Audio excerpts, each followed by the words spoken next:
Buenos días, mi nombre es Jorge Antonio Reyes Guerrero y vamos a hablar sobre la importancia del diagnóstico oportuno en el primer contacto de atención. Para comenzar es muy importante reconocer que tenemos en las personas mayores muchas enfermedades que pueden producir cambios en su memoria. Esto es especialmente importante en la tercera edad porque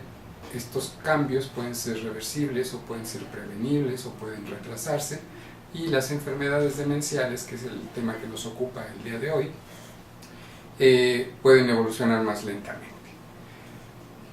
Existen varios tipos de memoria: la memoria reciente, la memoria intermedia, la memoria a largo plazo, la memoria de trabajo, y estos tipos de memoria se van a estar afectando en las diferentes enfermedades. Entonces, por lo tanto, para comenzar a hacer un diagnóstico acertado, tenemos que saber qué tipo de memoria se está viendo alterada. Por otro lado, muchas veces los trastornos de memoria son considerados como algo normal en la tercera edad o en la edad avanzada de la vida, y estos trastornos pues definitivamente nunca van a ser normales. Entonces, cuando una persona se queje de un trastorno de memoria, tenemos que saber exactamente frente a qué tipo de diagnóstico podemos nosotros estar. Podemos estar ante enfermedades asociadas a depresión, a diabetes, a infartos cerebrales silentes, enfermedad de Alzheimer, enfermedad vascular cerebral, etc. Entonces, por lo tanto, la persona que tiene olvidos no es un episodio normal, y por lo tanto tenemos que hacer una búsqueda de la enfermedad frente a la cual nos estamos enfrentando. Algo que es muy importante en la atención de las personas mayores es comparar a ellos mismos con su desempeño anterior. ¿A qué nos referimos? No es normal que una persona tenga pérdida de memoria si antes se dedicaba a hacer cuentas, atendía su tienda, o eran ingenieros o arquitectos, y que hayan perdido la capacidad para poder hacer sumas o restas sencillas. Entonces tenemos que comparar al sujeto de cómo era antes y cómo es la memoria. Nosotros hablamos de un trastorno de memoria cuando la funcionalidad del sujeto a través de sus funciones cerebrales, como serían el pensamiento, el juicio, la memoria, el cálculo, la atención y la concentración, están afectados. Entonces, por lo tanto, lo más evidente de los trastornos cognitivos es la pérdida de la memoria, pero también puede haber pérdida de otras áreas del pensamiento, como sería el juicio lógico, como sería la abstracción, la capacidad de concentración, y entonces ahí nos va a costar más trabajo hacer el diagnóstico temprano. En el primer contacto es muy valioso que el médico general o el médico familiar, siempre tenga la sospecha de este tipo de enfermedades que son sumamente frecuentes en la vejez, y que no necesariamente una pérdida de memoria va a ser enfermedad de Alzheimer. Sin embargo, sí tenemos la obligación de hacer un screening en el primer contacto para saber qué tipo de enfermedades estamos tratando. El sujeto, muchas veces los pacientes en el primer contacto de atención llegan diciéndole al mismo médico que tienen problemas de memoria. Sin embargo, muchas veces no les hacemos caso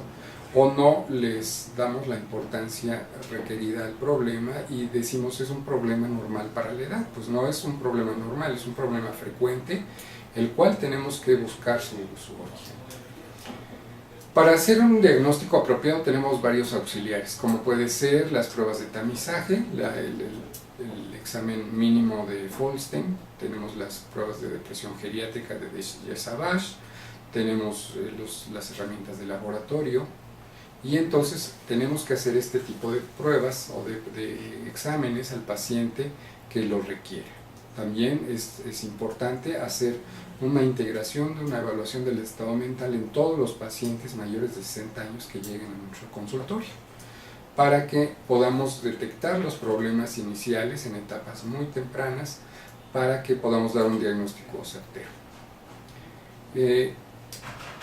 Las enfermedades más frecuentes que nos dan trastornos de memoria, que no son síndromes demenciales, son la depresión en primer lugar en las personas mayores. Por otro lado, las cifras elevadas de glucosa en sangre también nos pueden hacer que el funcionamiento neuronal a nivel de la corteza cerebral no trabajen apropiadamente, y entonces por lo tanto el paciente va a tener problemas de somnolencia, va a tener tristeza, va a estar con problemas de retención de la información, de recuperación de información antigua, y entonces se va a ver reflejado como un trastorno de memoria. Sin embargo, si nosotros hacemos un examen de glucosa, pues nuestros pacientes pueden tenerla elevada en forma crónica o ser diabéticos que no están todavía diagnosticados. Hay otras enfermedades que son más raras, o por ejemplo la utilización crónica de benzodiazepinas, en donde las benzodiazepinas de acción prolongada, como sería el clonazepam, el lorazepam, el diazepam, son fármacos que se utilizan en forma crónica y por lo tanto se van acumulando en el sistema cerebral, en el sistema nervioso central, y esto va haciendo que el paciente empiece a tener depresión crónica, que empiece a tener olvidos frecuentes, que empiecen a tomar una tristeza profunda, que tengan caídas, y esto únicamente puede ser por la intoxicación crónica de las benzodiazepinas. Entonces, por lo tanto, tenemos que hacer un ajuste en sus tratamientos, tenemos que estar revisando continuamente sus niveles séricos de sodio, de potasio, de glucosa. Cuando nosotros empezamos a detectar un trastorno cognitivo leve,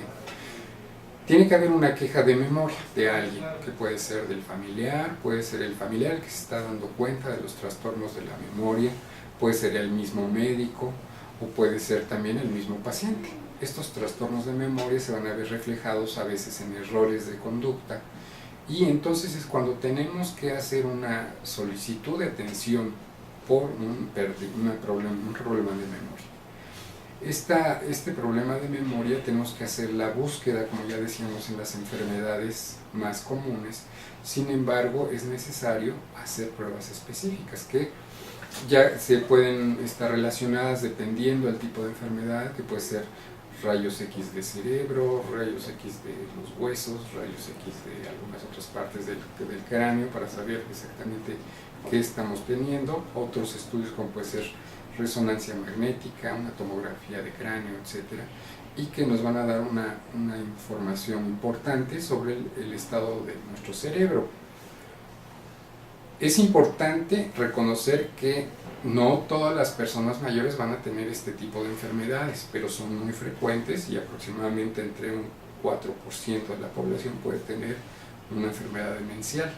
Sin embargo, la depresión sí puede llegar a cifras muy altas. La depresión en las personas mayores se va a manifestar como una introspección, se van a manifestar como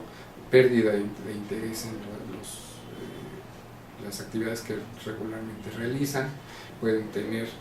pérdida del autocuidado personal, ya no se quieren bañar, ya no se quieren arreglar, ya no quieren convivir con otras personas, y esto en casos graves puede llegar a tener, puede confundirse con una demencia, que es algo que se llama pseudodemencia depresiva, y que nos puede dar la falsa idea de que el paciente tiene algo que no se va a recuperar. Sin embargo, esta sería una enfermedad tratable potencialmente, y por lo tanto podríamos nosotros tratar y de recuperar a este sujeto. Los trastornos endocrinos como el hipotiroidismo o el hipertiroidismo nos pueden dar alteraciones de la memoria también, entonces también tenemos que hacer unos exámenes sanguíneos para ver cómo está el estado de nuestra tiroides, la deficiencia de vitamina B12, la deficiencia de folatos. Todo esto son exámenes que tenemos que hacer cuando tenemos un paciente que se está quejando de la memoria. Pero sí es prudente estar haciendo una revisión periódica, cuando menos semestral, del estado general de las personas mayores. Aunque no se sientan mal, es importante checarles los niveles de glucosa, de sodio, etcétera, en sangre, el colesterol, para que podamos saber que efectivamente estamos teniendo una buena salud, porque esto nos va a permitir detectar en etapas tempranas las enfermedades que pueden producir enfermedades demenciales.